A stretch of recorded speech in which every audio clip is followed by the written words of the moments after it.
Northern boys and northern girls scrimping in a northern world. Peut-être pourriez-vous imaginer quelle sensation agréable doit ressentir un serpent quand il va changer de peau. Vous savez, ce moment où il se débarrasse de sa vieille peau pour faire peau neuve. Mais je ne suis pas sûre que le serpent sache exactement à quel moment va avoir lieu cette métamorphose.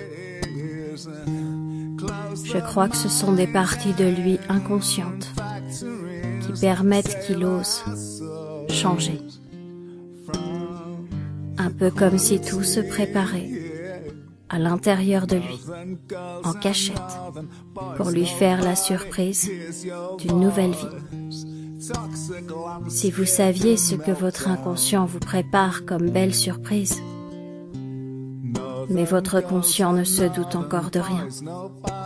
Il observe, il écoute et lâche prise pour écouter l'histoire que je vais lui raconter.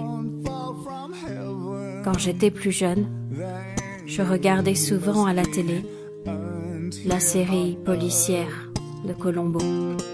Cela avait donné envie à une partie de moi de travailler dans la police.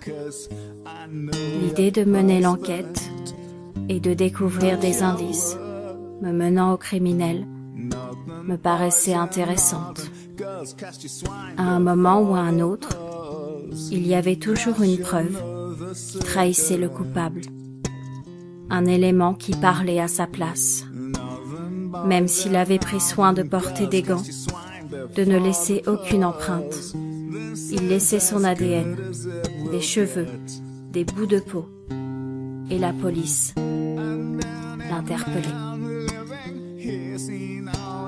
Je me suis rendu compte qu'avec le métier que je fais, même si je ne suis pas dans la police, je mène également l'enquête et fais parler les bouts de peau. Je retrouve toujours l'émotion coupable qui n'a pas été exprimée et qui est à l'origine du crime.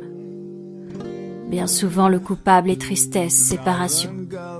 Il est parfois détenteur d'un secret que cela démange de révéler. Contrairement au meurtrier, ces coupables souhaitent arrêter pour retrouver la police. La peau lisse. La peau qui est lisse et douce.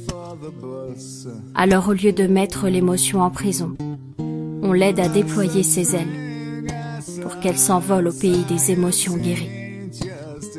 Si vous saviez combien de mots non prononcés fourmillent sous votre peau, dire qu'il suffirait d'écrire ce que vous ressentez ou avez ressenti, de coucher sur le papier tristesse, colère et compagnie, pour que votre peau cesse de vous appeler au secours.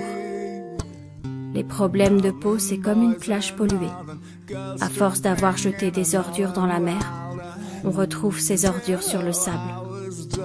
Il suffirait d'exprimer les choses au fur et à mesure pour épurer la totalité de notre océan intérieur. Alors que diriez-vous de changer de peau en exprimant vos mots?